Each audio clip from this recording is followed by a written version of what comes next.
결론적으로 제품에 대한 평가를 내리자면 아주 후한 점수를 줄 수 있을 것 같아요. 우선 HSW10을 사용하면 젠락이 지원되는 SDI 입력 4개를 쓸 수 있으니까 딜레이가 거의 없는 고화질 카메라 소스를 가져올 수 있습니다. 그리고 요즘에는 굳이 파워포인트 자료가 아니더라도 PC에서 정말 많은 자료들을 가지고 오잖아요. 예전에는 음악을 튼다거나 동영상을 트는 경우에 무조건 전용 미디어 플레이어를 사용했었는데 요즘은 그냥 다 PC에서 해결하더라고요. 그렇기 때문에 2개의 HDMI 입력 단자가 있다라는 것은 2대의 PC를 직접 연결해서 오디오와 비디오 소스를 바로 불러올 수 있다라는 것을 의미하기 때문에 굉장히 유용하다고 생각합니다. 그리고 또 멀리 떨어진 곳에 있는 PTZ 카메라 영상을 가져오고 전원을 연결하는 데는 NDI만한 것이 또 없죠. 2개의 NDI HX 입력을 통해서 우리는 멀리 떨어져 있는 PTZ 카메라의 입력을 별도의 SDI 라인 없이 랜선만으로도 직접 받아올 수가 있습니다. 마지막으로 풀 NDI 입력을 사용해서 우리는 프로 프리젠터 같은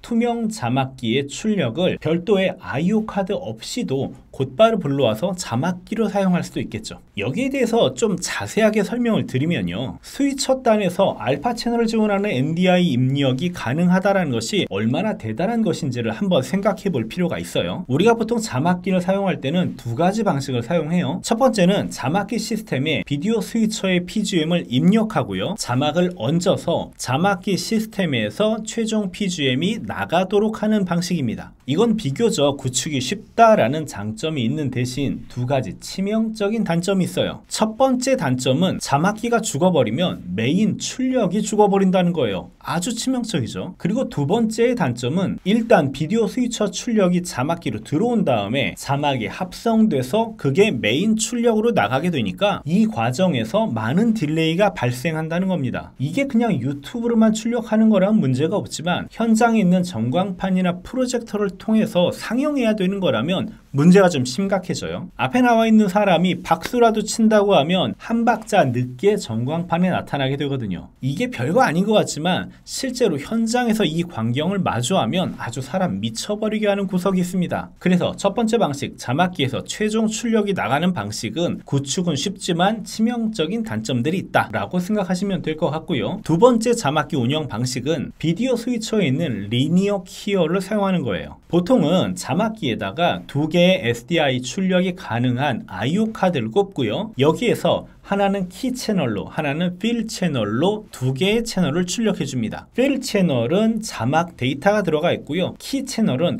어떤 내용을 뺄 것인지, 그러니까 투명 영역을 지정해 주는 거예요. 그 다음에 리니어 키가 지원되는 비디오 스위처에서 이 2개의 입력을 받아서 하나는 키 채널로, 하나는 필 채널로 선택을 해주게 되면 여기서 합성해서 자막을 내보내주게 되는 거죠. 이게 언뜻 생각하면 좀 복잡해 보이죠. 그런데 이런 키 앤 필 방식을 사용하면 장점이 아주 많습니다. 첫 번째 장점은 자막기가 다운되더라도 자막이 나오지 않을 뿐이지 메인 출력이 죽는 일은 없다는 거예요. 이것만으로도 엄청난 장점이죠. 그리고 2번째 키 앤 필 방식의 장점은 딜레이가 적다는 겁니다. 비디오 출력에서 딜레이가 느껴지는 것은 카메라의 입력이 비디오 프로세싱을 통해서 최종적으로 전광판으로 나올 때 그 차이가 길게 걸린다는 거잖아요. 그런데 키 앤 필 방식은 메인 스위처에서 나가는 비디오 출력을 건드리지 않고 키어로 그냥 얹기만 해서 나가기 때문에 딜레이가 걸리지 않는다는 장점이 있어요. 그리고 HSW10처럼 젠락을 지원하는 경우에는 이 딜레이를 거의 무시해도 될 정도로 굉장히 작습니다. 그래서 전문적인 방송 제작에서는 당연히 키 앤 필 방식을 선호할 수밖에 없는 거죠. 그럼 키 앤 필 방식에 문제는 없을까요? 당연히 있습니다. 바로 비용이 많이 들어가고 구성이 복잡해진다는 거예요. 자막기에다가 멀티 채널 SDI를 출력할 수 있는 IO 카드를 달아야 되는데 이게 좀 비쌉니다. 그리고 이런 것들을 구동시키기 위해서는 자막기 시스템도 굉장히 좋아야 돼요. 여기에다가 키 앤 필 채널을 입력받을 수 있는 라이브 비디오 스위처가 있어야 되는데 그러려다 보니까 IO 채널이 더 많아져야 되잖아요. 전반적으로 비디오 스위처의 가격까지 올라가게 됩니다. 그러니까 키앤필 채널의 자막기를 쓰려면 이래저래 돈이 많이 들어갈 수밖에 없는 구조가 되는 거죠. 그런데 HSW10은 이것을 아주 신박한 방법으로 해결했습니다. 바로 알파 채널 NDI를 사용하는 거예요. NDI는 기본적인 특성상 YUVA 4224를 지원합니다. 그러니까 알파 채널을 포함해서 네트워크 IP 비디오를 출력할 수가 있게 되는 거예요. 그럼 프로프리젠터 같은 자막기에서 SDI로 키앤필 두 채널을 내보내는 것이 아니라 알파 채널이 포함된 NDI 출력을 내보내게 되면요, HSW10은 그것을 그대로 받아서 알파 채널, 그러니까 키 채널과 필 채널을 분리해서 처리할 수가 있다는 말이에요. 모든 문제가 한 번에 해결되는 거죠. 실제로 프로프리젠터에서 알파 채널을 포함한 NDI로 출력한 다음에 그걸 HSW10으로 가져왔을 때